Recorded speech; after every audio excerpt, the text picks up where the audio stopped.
Shalom, muito obrigado a você que acompanha o canal. Agradeço muito pela sua participação. Gente, é o seguinte, Jesus nasceu em dezembro. Jesus nasceu dia 25 de dezembro. O que vocês acham, né?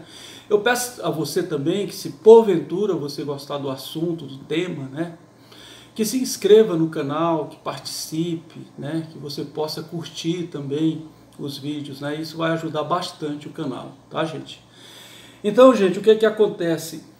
Jesus nasceu em dezembro. Jesus nasceu no período de inverno no hemisfério norte ou no período da primavera. Ainda tem essa outra sugestão também da primavera, tá, gente? Então, é sobre esse tema que nós vamos falar. Gente, em primeiro lugar, eu não quero aqui menosprezar ou desrespeitar ninguém, gente, tá? Esse não é o meu intuito aqui. O meu intuito é justamente chamar para uma reflexão sobre o assunto. Como eu falei para vocês, o assunto ele é discutido há 2 milênios, né? A gente tem, por exemplo, Orígenes de Alexandria e Clemente de Alexandria, isso do século II para o século III, que já debatiam sobre esse assunto, tá?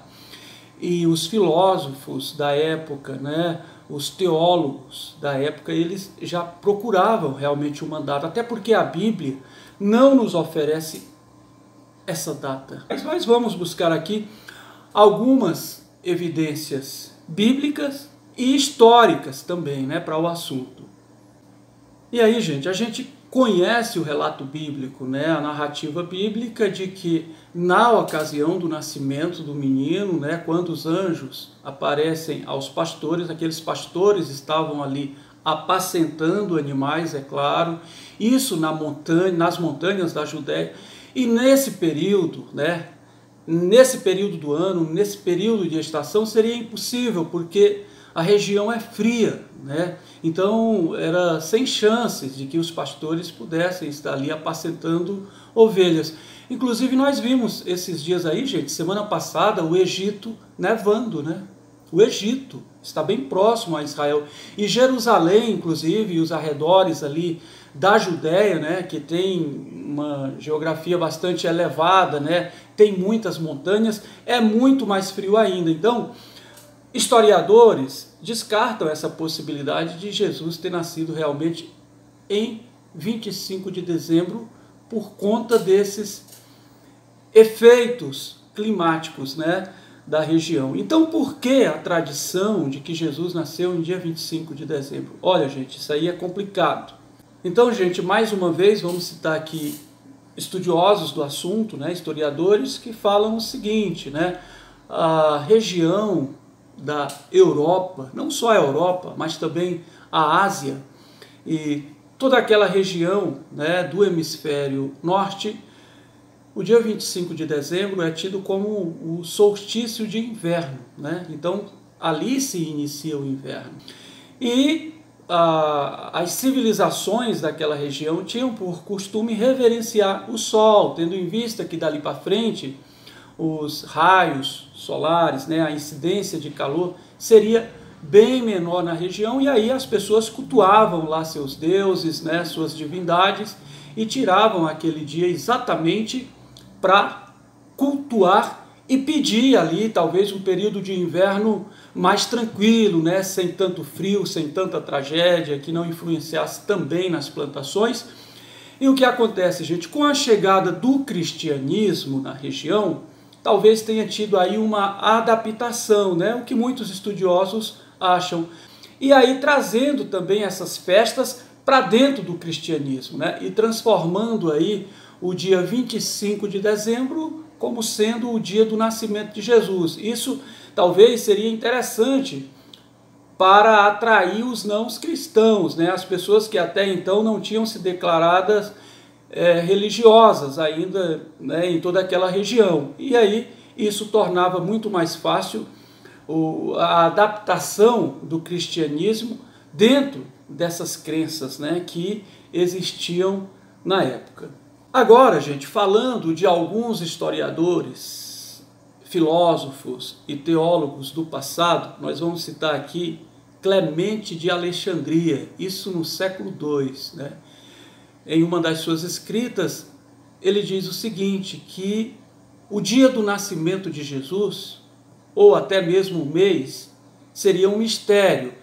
Porém, cristãos da época acreditavam que Jesus teria nascido entre 20 de março até 15 de abril, né? E isso, Clemente de Alexandria, um dos pais da igreja. Os cristãos da época falavam nessa possibilidade. Muitos acreditavam que Jesus poderia ter nascido do dia 20 de março até o dia 15 de abril. E olhando por esse lado, gente, eu acho que isso, na minha opinião particular, que Clemente de Alexandria, né, esse filósofo, né, um dos pais da igreja que eu gosto de estudar sobre ele, que tenho muita admiração. Eu acho que Clemente de Alexandria, que viveu ali do século II para o século III, é um dos grandes, né? Depois dos apóstolos, eu tenho um respeito muito grande por ele, né, gente? Então, o que que acontece? Essa era a visão, essa era a tese de Clemente de Alexandria. Orígenes também, né, outro filósofo, teólogo da época, contemporâneo até de Clemente, ele discordava que Jesus teria nascido também em 25 de dezembro, né? Embora já existisse ali essas especulações, no entanto, Orígenes, eu estive lendo a respeito dele, das suas teses, e ele discordava que Jesus teria nascido nesse período. Agora, eu acho, gente, que esse relato deixado por Clemente de Alexandria, ele tem um pouco de embasamento bíblico, isso na minha opinião. Vocês sabem por quê? Êxodo capítulo 12, né? Quando Deus ordena a festa da Páscoa para o povo de Israel, né? Então, olha só o que diz aqui o versículo 5 do 12 de Êxodo.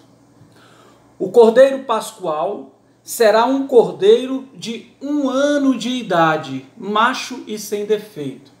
De 1 ano de idade, gente, guardem bem isso aí.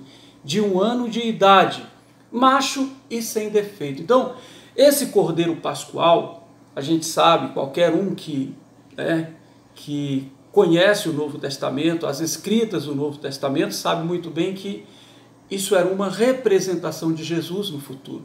Esse cordeiro macho, sem defeito e de 1 ano de idade. Então, é uma alegoria, é uma representação, é um simbolismo de Jesus, que quando morreu ou foi crucificado, foi exatamente nesse período descrito aqui, né, aos 14 de Nissan, inclusive na primavera, Nissan que dá na primavera, né, não é no inverno, lá no hemisfério norte, inclusive em Israel, e que seria macho de 1 ano e sem defeito. Então vocês observem o seguinte, para ser um cordeiro pascual, ele teria que nascer na Páscoa e morrer na outra Páscoa, pois aqui deixa bem claro, tem que ser um cordeiro de 1 ano de idade. Para ter 1 ano, tem que seguir a risca, né, gente? Tem que nascer no período e morrer 1 ano depois naquele mesmo período. Então,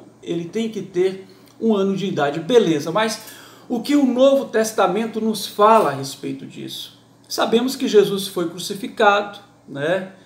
E enquanto Jesus estava sendo crucificado, naquele exato momento, naquela mesma hora, o cordeiro pascual estava sendo imolado, ou seja, degolado dentro do templo, né? Porque Jesus, na realidade, era o cumprimento de tudo. O cordeiro pascual, nada mais, nada menos do que uma alegoria de Jesus. Então, para que isso se cumprisse à risca, Jesus estava sendo crucificado e o cordeiro pascual também sendo degolado dentro do templo. Tá, mas isso não nos ajuda tanto, né, gente? Olha, em São João, capítulo 1, versículo 29, o que acontece? Quando João vê Jesus, ele diz o seguinte, eis aí o Cordeiro de Deus que vem tirar o pecado do mundo. Então, Jesus está sendo chamado aqui do Cordeiro, né? Claro que o Cordeiro Pascual. Eis aqui o Cordeiro de Deus que vem tirar o pecado do mundo. Em 1 Coríntios, Paulo diz o seguinte, 1 Coríntios capítulo 5, versículo 7. Pois Jesus é o nosso Cordeiro Pascual. Então, gente, se Jesus é o nosso Cordeiro Pascual, como Paulo afirma aqui na carta de Coríntios, se João diz, eis aí o Cordeiro de Deus que vem tirar o pecado do mundo, e se Jesus cumpre literalmente o que está na lei e nos profetas, inclusive no Êxodo capítulo 12, é provável, gente, eu não estou afirmando com todas as letras, eu também não tenho certeza disso. É provável que Jesus tenha nascido numa Páscoa e morrido também numa Páscoa, porque o Cordeiro Pascual, ele era sacrificado quando tivesse 1 ano de idade. E para ter 1 ano de idade é preciso que ele nasça numa Páscoa e morra na outra Páscoa, né? Portanto, na primavera e não no inverno, no dia 25 de dezembro, como a tradição cristã acha e a gente respeita, né, gente?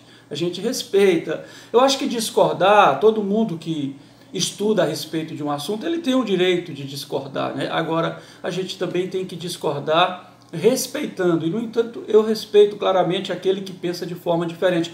Até porque dentro do próprio cristianismo não é unanimidade, né? O dia 25 de dezembro, ele é comemorado como o nascimento de Jesus no Ocidente, na Europa ocidental, inclusive, e nos países do continente americano, né? Seja América do Sul, América Central ou América do Norte. O que acontece? A Igreja Ortodoxa, né, da Ásia, a igreja cristã que representa a Ásia, chamada também de Igreja Ortodoxa, o nascimento de Jesus já é comemorado em janeiro, não é comemorado em dezembro. Os coptas também, né, uma vertente cristã do Egito, também não comemora, nem junto com a Igreja Ortodoxa e nem junto com a Igreja Cristã Ocidental. Então, a gente vê divergência, né, nas mais diferentes ramificações do cristianismo. E a gente tem que respeitar ambas, né? Agora, na minha opinião, na minha convicção, é mais provável que Jesus tenha nascido realmente no período da primavera, né? Indo de acordo com o que fala Clemente de Alexandria, um dos pais ali que viveu entre o século II e o século III, que os cristãos da época, que ele chegou a conhecer, talvez deles até que poderiam ter convivido com alguns dos apóstolos, que Jesus teria nascido entre março e abril. E aí vai de acordo com o Cordeiro Pascual que nós terminamos de falar, né? As evidências são bem mais fortes, tem mais embasamento até, né? E eu prefiro essa tese, né? Embora não seja provado pelas Escrituras. Mas, todavia, eu prefiro essa tese. Outra tradição também, inclusive não só em Israel, mas no Oriente Médio, é que a primavera é o mês do renascimento, das flores, né, das chuvas, plantações, é o período também em que os animais, as vacas, as ovelhas,